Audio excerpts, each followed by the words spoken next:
ಪರಿಶಿಷ್ಟ ಸಮುದಾಯಕ್ಕೆ ಮೀಸಲಿಟ್ಟಿರುವ SCP TSP ಅನುದಾನವನ್ನು ರಾಜ್ಯ ಸರ್ಕಾರ ದುರ್ಬಳಕೆ ಮಾಡಿಕೊಳ್ಳುತ್ತಿದ್ದು, ಈ ಬಗ್ಗೆ ಬಿಜೆಪಿ ವತಿಯಿಂದ ರಾಜ್ಯಾದ್ಯಂತ ಜನಜಾಗೃತಿ ಮೂಡಿಸಲಾಗುತ್ತಿದೆ ಎಂದು ಮಾಜಿ ಶಾಸಕ ವೈ ಸಂಪಂಗಿ ಬಳ್ಳಾರಿಯಲ್ಲಿಂದು ಹೇಳಿದ್ದಾರೆ. ಪರಿಶಿಷ್ಟ ಸಮುದಾಯಕ್ಕೆ ಮೀಸಲಿಟ್ಟಿರುವ ಹಣವನ್ನು ಆ ಸಮುದಾಯಕ್ಕೆ ಬಳಕೆ ಮಾಡಿಕೊಳ್ಳಬೇಕು, ಅದನ್ನು ಅನ್ಯ ಕೆಲಸಗಳಿಗೆ ಉಪಯೋಗಿಸಬಾರದು ಎನ್ನುವುದು ಬಿಜೆಪಿಯ ಆಗ್ರಹವಾಗಿದೆ. ಈ ಹಿನ್ನೆಲೆಯಲ್ಲಿ ಮಾರ್ಚ್ 7ರೊಳಗೆ ರಾಜ್ಯದ ಎಲ್ಲಾ ಜಿಲ್ಲೆಗಳಲ್ಲಿ ಸರ್ಕಾರದ ವಿರುದ್ಧ ಜನಜಾಗೃತಿ ಅಭಿಯಾನ ನಡೆಸಲಾಗುತ್ತಿದೆ ಎಂದು ಅವರು ತಿಳಿಸಿದರು.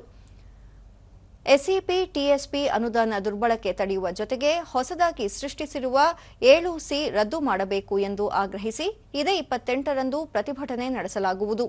2024-25ನೇ ಸಾಲಿನಲ್ಲಿ ಮೀಸಲಿಟ್ಟಿದ್ದ 39,426 ಕೋಟಿ ರೂಪಾಯಿ ಮೊತ್ತದಲ್ಲಿ ಇದುವರೆಗೂ ಕೇವಲ 20,000 ಕೋಟಿ ರೂಪಾಯಿ ಮಾತ್ರ ವೆಚ್ಚವಾಗಿದೆ.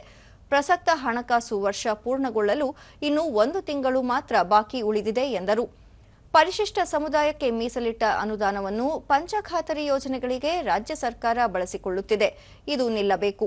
ಮೀಸಲಿಟ್ಟ ಹಣ ಸಮುದಾಯದ ಕಲ್ಯಾಣಕ್ಕಾಗಿಯೇ ಬಳಕೆಯಾಗಬೇಕು ಎನ್ನುವುದು ಬಿಜೆಪಿಯ ಒತ್ತಾಯವಾಗಿದೆ ಎಂದು ಹೇಳಿದರು. ದುರುಪಯೋಗ ಮಾಡಿಕೊಂಡಿದ್ರು, ಅದನ್ನು ನಾವು ಖಂಡಿಸಿ ನಿಲ್ಲಿಸಿದ್ದೇವೆ. ಈಗ ಬರುವ 7ನೇ ತಾರೀಕು ಮಂಡಿಸುವಂಥ ಬಜೆಟಲ್ಲೂ ಕೂಡ ಸುಮಾರು 15,000 ಕೋಟಿ ಹಣವನ್ನು ಈ ಜನಾಂಗಕ್ಕಿಟ್ಟಿರ್ತಕ್ಕಂಥ ಹಣವನ್ನು ಅದಕ್ಕೆ ಬಳಸಬೇಕಂತೇಳಿ ಅವ್ರದ್ದೊಂದು ಹುನ್ನಾರ ನಡೆದಿದೆ. ಅದು ರದ್ದಾಗಬೇಕು.